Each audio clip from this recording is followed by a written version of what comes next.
Hot town, summer in the city.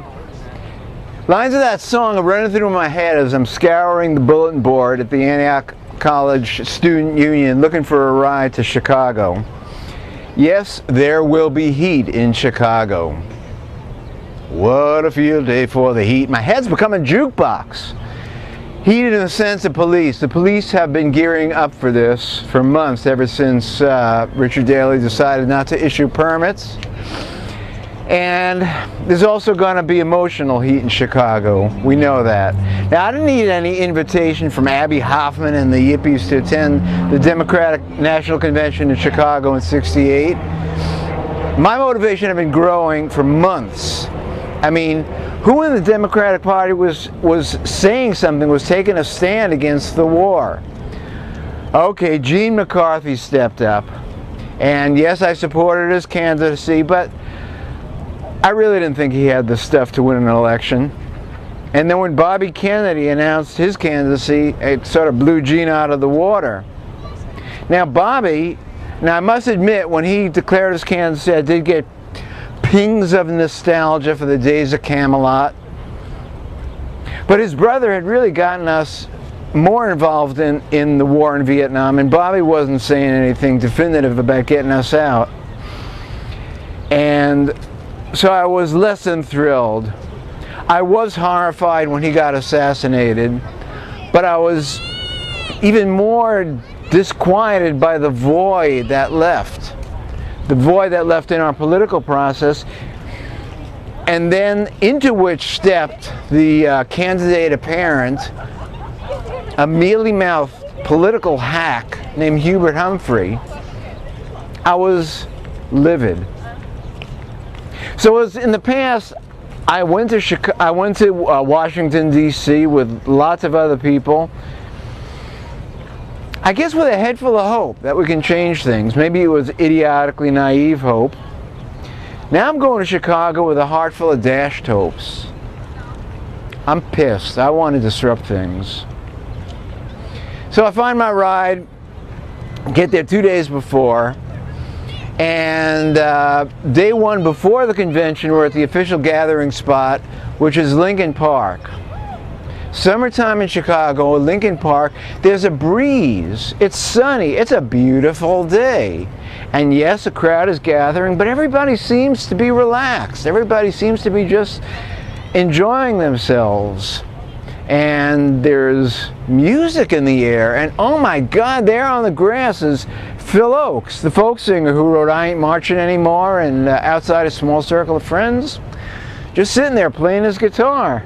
This is starting to feel like one of those be-ins back in like the earlier in the '60s they had in Central Park. It's starting to feel like a good time. Well, I leave Lincoln Park for a while to catch something to eat, to meet up with some other people. And I head back there. By the time I head back there, it's late afternoon. And so far, this is a fun trip. Well, that's about to change. I notice, like, scattered throughout the park are Chicago cops on these motorized trikes. They're just sitting there. And then kind of at random, they rev them up and just peel out into the crowd. People would scatter and then they'd stop. You know, it's like inducing pandemonium. Well, you know, actually it doesn't matter because the story had already been written. You know, the mayor of Chicago refused to issue a permit for people to stay in the park after sundown, so guess what's going to happen? Well, I want to find out.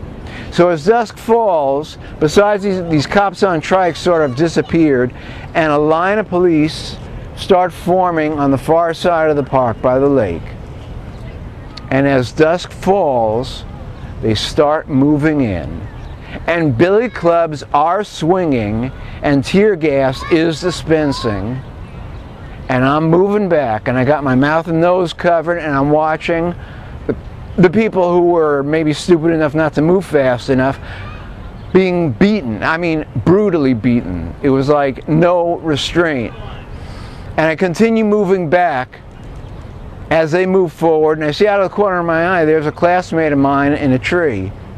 What the heck is he? Uh-oh, a cop sees him too, and he's yanked out of that tree, and he is beaten senseless. Well, the crowd is thinned out by now. What am I doing there? I just want to see what happens. I'm in the street now, and I think rather than curiosity, the mood of the people that are remaining is like major defiance. It's reaching a boiling point. A group of these people surround an unoccupied police car, and they're trying to turn it over. It's going to get ugly here. It's going to get real ugly, and that's when I make my exit. The next day, the first day of the actual convention, is almost a letdown, although that's when the real ugliness starts happening. We know we're not even going to get close to the Hilton, to the actual convention to be let in. And my mood is dour. And that's sort of moving away from the summertime thing. I think you've all read about what happened in Chicago. After that, I avoid beatings and head back to Antioch.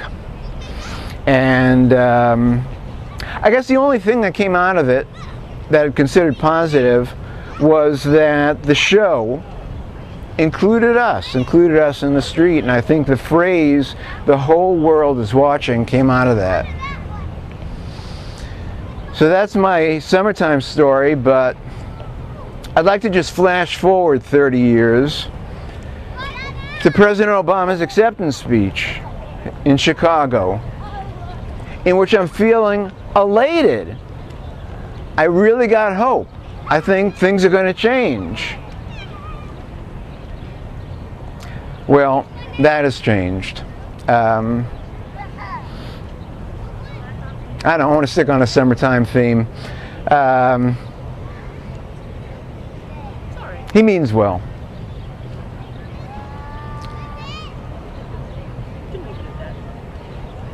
But I got to say, for my other story, you reminded me, tubing. Who wants to get serious about politics in America right now? Let's tube. I happen for some reason, it's a long story, I won't go into it. I lived in the Phoenix area, Phoenix, Arizona. It doesn't need summertime to be hot. I mean, it's either hot or hotter. But within 45 minutes of Phoenix are all these lakes and streams, and I discover tubing.